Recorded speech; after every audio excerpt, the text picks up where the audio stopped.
জৈনব কান্দে কুলসম কান্দে শাকিনা কান্দে জৈনব কান্দে কুলসম কান্দে শাকিনা খালিদুল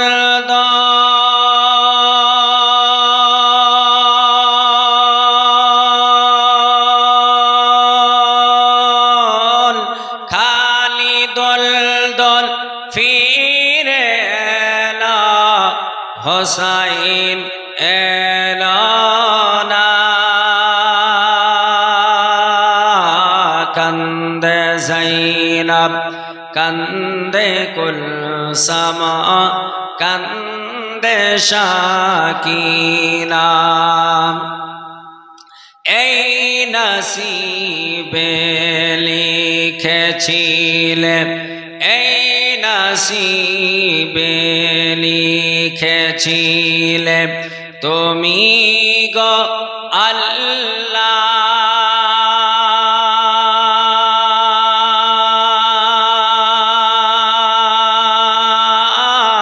তুমি গো আল্লাহ আর সহাব যাই না গো আল্লাহ এ জালিমের জুলুম কান্দে জৈনব কান্দে কুলসম কান্দে শাকিনা খালিদুল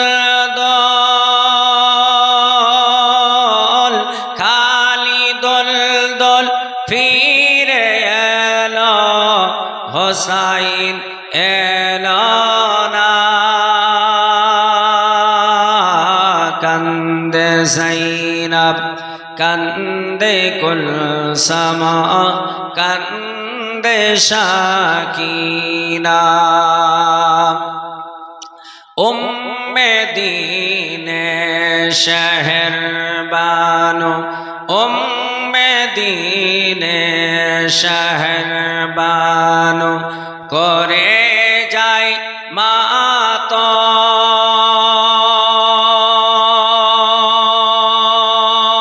মাতম করে যায় মাতম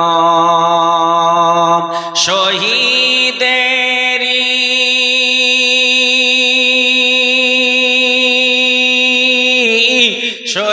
শহীদেরি রক্ত রঙালে জমিনে করবালা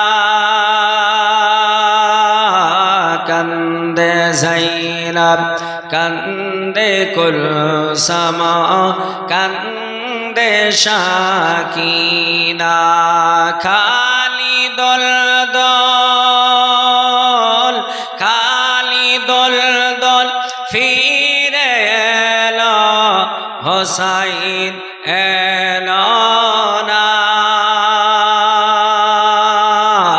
কান্দে জৈনব কান্দে কুলসম কান্দে শাকিনা আল্লাহুম্মা সাল্লি আলা সাইয়্যিদিনা মাওলানা মুহাম্মদ ওয়া আলা আলি সাইয়্যিদিনা মাওলানা কালকের মতো একটু ভাষাতে হবে আওয়াজটা টানছে টান যেন আওয়াজটা না টানে মুহাম্মাদিন সাল্লাল্লাহু আলা মুহাম্মদ গলা টানলে শুকিয়ে যাবে গলা হরদম জবান সেনে কালো শফিয়ানা আলহামদুলিল্লাহ যাবতীয় প্রশংসা হামদনাথ আরাধনা উপাসনা আরাধনা যাবতীয় কিছু সেই মহান স্রষ্টা যিনি সমগ্র বিশ্ব ব্রহ্মাণ্ডের সৃষ্টিকর্তা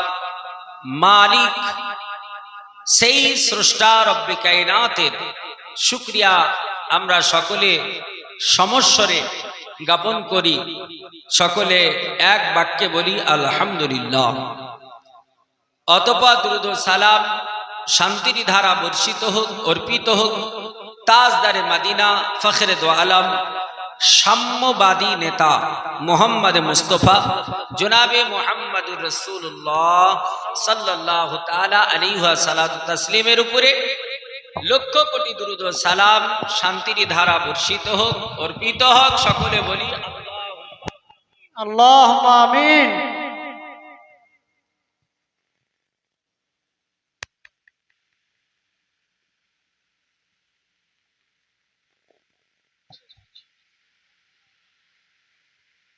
আলহামদুলিল্লাহ। আজকে এ পবিত্র ধর্মীয় সভার যোগ্য বিজ্ঞ অভিজ্ঞ মাননীয় বরণীয় শ্রদ্ধাভাজন শ্রদ্ধাশীল সভাপতি মহাশয়, স্টেজে উপবিষ্ট বিজ্ঞ উলামায়ে কেরাম, তোলাবায়ে এজাম, আমার সম্মুখে উপবিষ্ট দিনদার ইমানদার হিতা আকাঙ্ক্ষী বাবা জীবন, তরুণ যুবক ভাই সকল, পর্দানাশী লজ্জাবতী মা ও বোন, সকলকে জানাই অন্তরের আন্তরিক প্রীতি, শুভেচ্ছা ও সালাম। আসসালামু আলাইকুম ওয়া রাহমাতুল্লাহি ওয়া বারাকাতুহু। ওয়া আলাইকুম আসসালাম ওয়া রাহমাতুল্লাহি ওয়া বারাকাতুহু। আলহামদুলিল্লাহ, আজকে আমরা পবিত্র এ মাহফিলের দ্বিতীয় রাত্রিতে আমরা সকলে আসতে পেরে রব্বে কায়নাতের শুকরিয়া জ্ঞাপন করি। গতকাল যেখান থেকে আলোচনা আমি স্টপ করেছি, ইনশাআল্লাহ আজকে ওখান থেকে স্টার্ট করব। আর গতকাল আপনাদের খিদমতে দেখেছেন আমি অনেকটা বেশি আলোচনা করেছি, যাতে করে আজকে মেকআপ দেওয়া যায়। তো যাই হোক, আল্লাহ তাআলা রব্বে কায়নাত যতটা চাইবেন ততটা আমরা আলোচনা শ্রবণ করব। পবিত্র কালাম কোরআনে হাকিম থেকে আয়াতে কারিমা তেলাওয়াত করেছি। বিশ্ববিখ্যাত সূরা, সূরাটির নাম সূরা ইউনুস, পারা নাম্বার 11, आयत नंबर 62।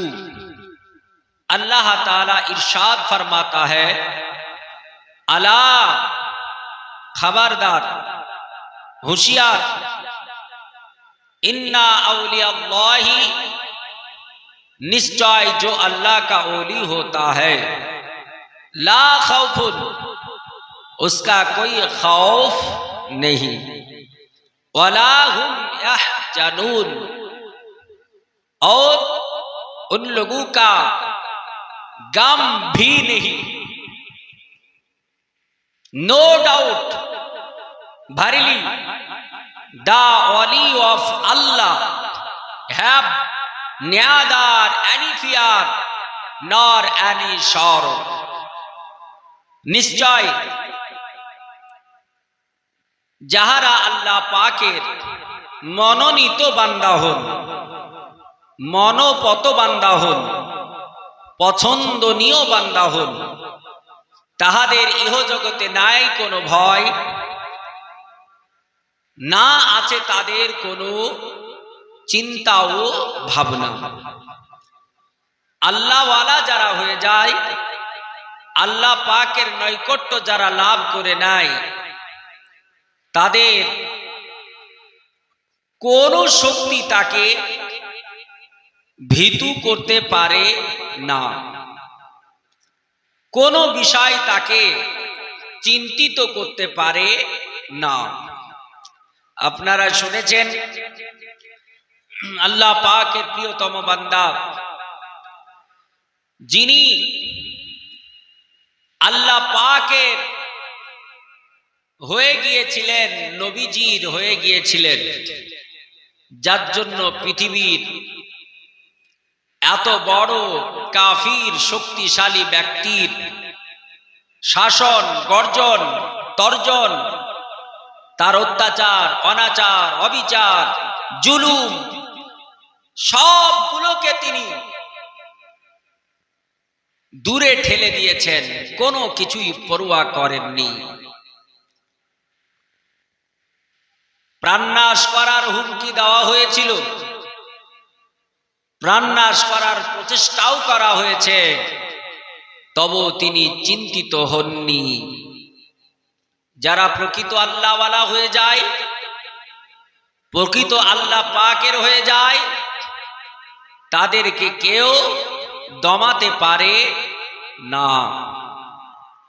মাজাজ আমরা যারা এখানে উপবিষ্ট হয়েছি, যিনারা রাস্তায় আসছেন আসবেন মনে করছেন, প্রত্যেকটা মানুষকে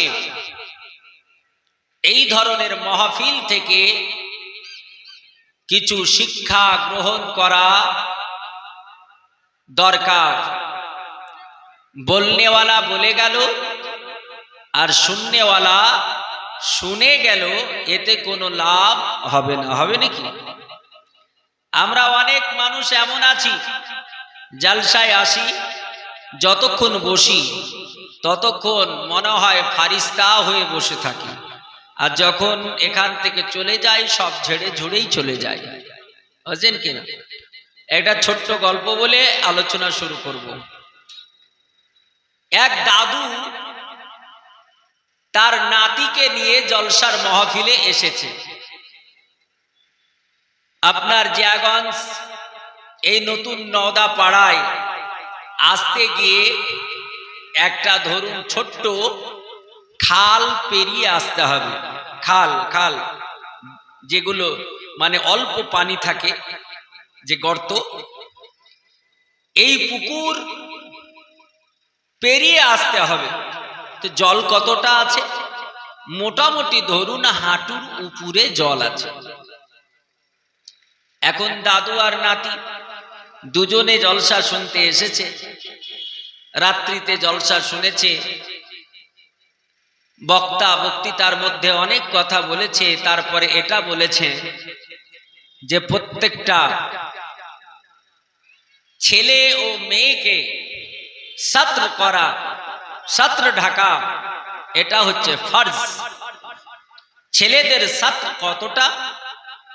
নাভি থেকে নিয়ে হাঁটুর নিচ পর্যন্ত, এটা হচ্ছে সত্র, এটা ঢাকা হচ্ছে ফরজ।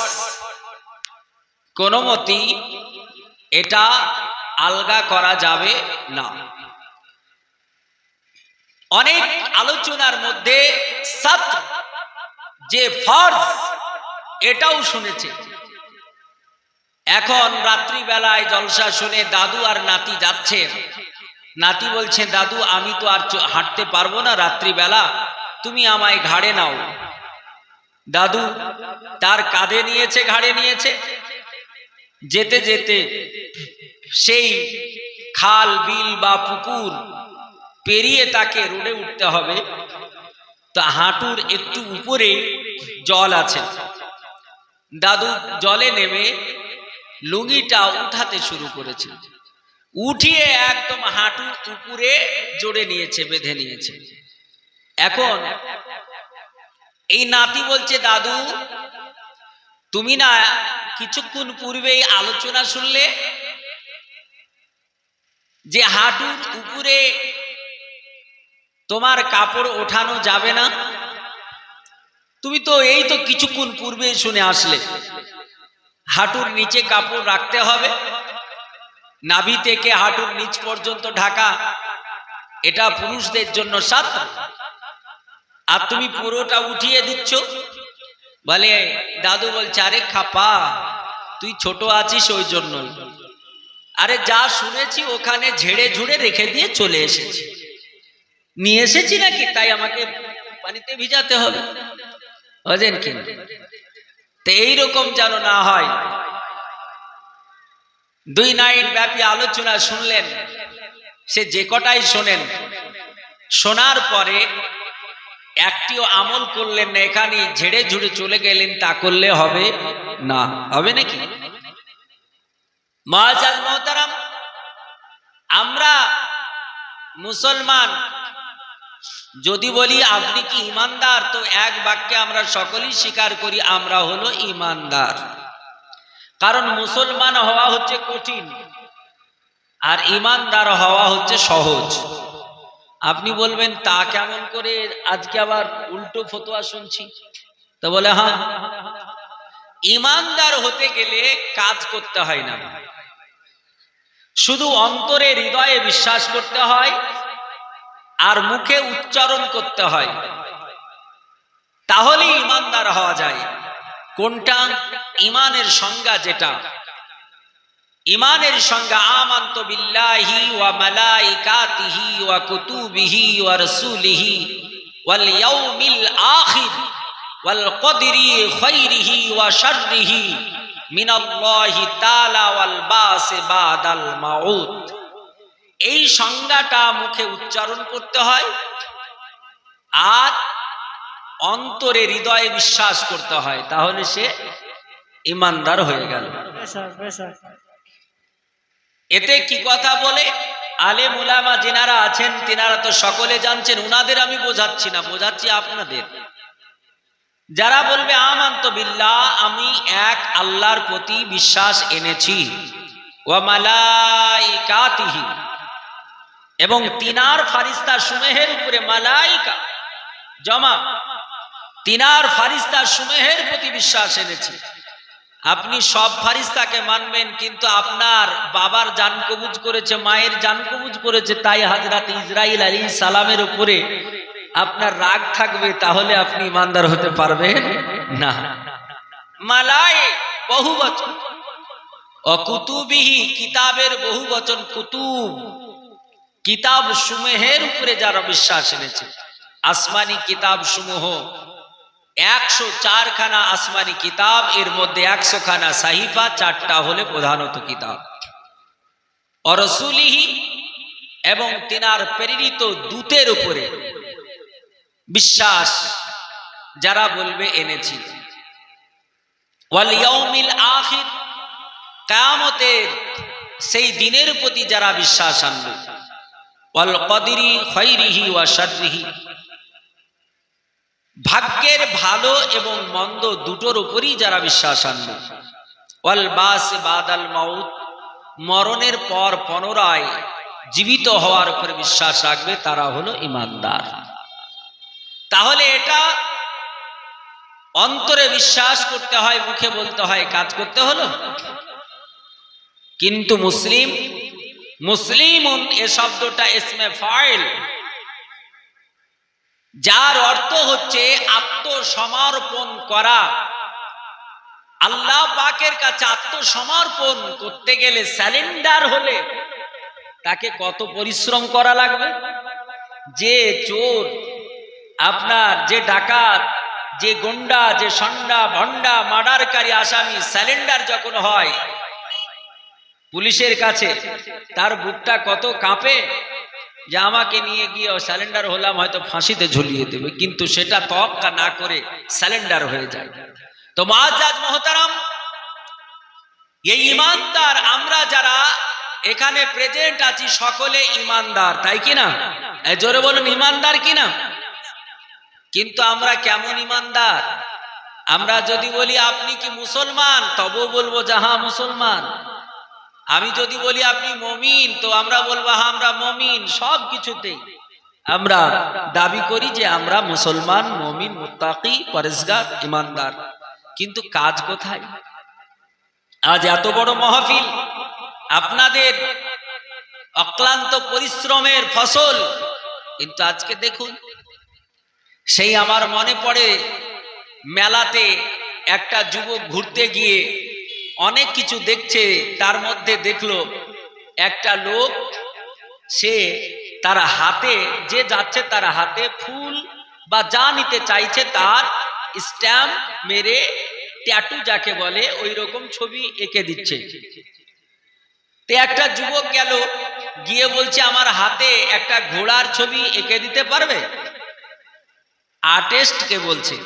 তা আর্টিস্ট বলছে তুমি যা বলবে তাই এঁকে দেবো, ঘোড়া কেন পারবো না?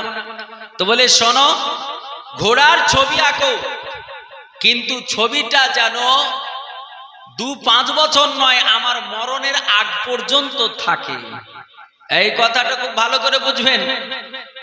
যুবক বলছে আমার হাতে এমন করে ঘোড়ার ছবি আঁকুন, 2-5 বছর নয়, মরণের আগ পর্যন্ত যেন থাকে। আর্টিস্ট যিনি, তিনিও খুব বিচক্ষণ ব্যক্তি ছিলেন। হট করে তার ব্রেনে চলে আসলো, ও বলছে এ তো খুব পাকা আছে, একে ভালো করে সাইজ করতে হবে। বললো ঠিক আছে, আমি এমন করে এঁকে দেব, মরার পরেও কবরে 3 দিন তোমার ছবিটা থাকবে। বুঝলেন কিনা? টেনশন নিও না। তা বলে তাহলে ঠিক আছে এঁকে দাও ভাই। হাত দিয়েছে। এখন আর্টিস্ট কি করলো, এই সুই দেখেছেন সুই, ওই সুইকে আগুনে গরম করে লাল টুকটুকে করে ওর হাতে সবে মাত্র ঘোড়ার মুখের দিকটা আঁকতে শুরু করেছে। 2-4 ফোঁটা যখন দিয়েছে আঁকছে, তো এক তো হিট, অপর দিকে ওই ছুঁচের খোঁচা লাগবে কি লাগবে না? যেমনই 4-5 ফোঁটা দিয়েছে, খোঁচা দিয়েছে, বলছে ও বাবা, আচ্ছা ভাই আর্টিস্ট, এই সামনের দিক থেকে না করে পিছের দিক থেকে আঁকলে হয় না? আর্টিস্ট বললো হ্যাঁ, তা হবে না কেন, তা পারি। তো আর্টিস্ট এখন ঘোড়ার লেজের দিক থেকে আঁকার জন্য 2-4 খোঁচা দিয়েছে ছুঁচে। ওই যে ছুঁচ আমরা সেলাই করি না সুই, এক তো হিট গরম, অপর দিকে খোঁচা। যখন 2-4 খোঁচা দিয়েছে, বলছে ভাই আর্টিস্ট, এই ঘোড়ার লেজ ছাড়া কি ঘোড়া তৈরি হয় না?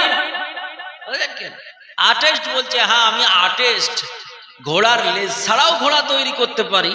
আমি এমন পজিশনে ঘোড়া এঁকে দেবো মনে হবে লেজটা তার পেটের তলে আছে। তো ঠিক আছে তাই এঁকে দাও। এখন লেজ বাদ দিয়ে পায়ের দিকে পা আঁকার জন্য যখন 2-4 খোঁচা দিয়েছে, তো আর সহ্য করতে পারছে না, ভাই আর্টিস্ট, পা ছাড়া ঘোড়া হয় না। তো বলছে হ্যাঁ আমি আর্টিস্ট, এমন পদ্ধতিতে ঘোড়া আঁকবো মনে হবে পা তার পেটের নিচে আছে, আমার আঁকার দরকার নাই, সেটাও পারবো। তো বলে ভাই তাহলে এটা পা ছাড়া লেজ ছাড়াই করে দাও। এখন আর্টিস্ট আপনার পা লেজ বাদ দিয়ে বডির উপরে বডি আঁকছে, যখন তার স্ট্রাকচার মেন সেটার উপরে যখন 2-10টা খোঁচা দিয়েছে আর তাপ লেগেছে, তখন বলছে ভাই আর্টিস্ট, বডি ছাড়া কি ঘোড়া হয় না? আর্টিস্ট বলছে এ যুবক শোনো, একটা ঘোড়া আঁকতে গেলে যেমন লেজ ছাড়া ঘোড়া হয় না, পা ছাড়া ঘোড়া হয় না, বডি ছাড়া ঘোড়া হবে না, তার মাথা ছাড়া আকৃতি আসবে না। আল্লাহ পাক রব্বি কায়নাতের বান্দা শোনো, যারা আপনারা আমরা বলি আমরা ইমানদার, ইমানদার হতে গেলে একটা ঘোড়া বানাতে গেলে যেমন লেজের প্রয়োজন আছে, যেমন পায়ের প্রয়োজন আছে, যেমন বডির প্রয়োজন আছে, যেমন কানের প্রয়োজন আছে, যেমন আপনার মাথার প্রয়োজন আছে, যেমন মুখের প্রয়োজন আছে, একজন ইমানদার হতে গেলে তাকে আপনার নামাজের দরকার আছে, রোজার প্রয়োজন আছে, আপনার সৎ প্রকৃতি হওয়া দরকার আছে, একজন মুসলমান আর একজন মুসলমানের হক আদায় করার দরকার আছে, একজন মুসলমান আর একজন মুসলমানের আপনার সহযোগিতা করা দরকার আছে, একজন মুসলমান হয়ে নিজের দেশের সম্পদ রক্ষা করার দরকার আছে। আল্লাহর ঘর মসজিদ, এই মসজিদের দিকে খেয়াল দেওয়া লাগবে। কিন্তু আমরা এমন ইমানদার, এমন মুসলমান বলি ওগো আল্লাহ, আমরা হলাম মুসলমান কিন্তু নামাজ পড়বো না, আমরা মুসলমান রোজা করব না, আমরা মুসলমান তোমার কোরআন তেলাওয়াত হয় ওটা শুনবো না, আমরা মুসলমান নবীর আলোচনা হয়, রাসূলের সাহাবীর আলোচনা হয়, ওই সাহাবীর আলোচনা শুনবো না, মাহফিলে বসবো না, আবার আমরা ইমানদার মুসলমান হব।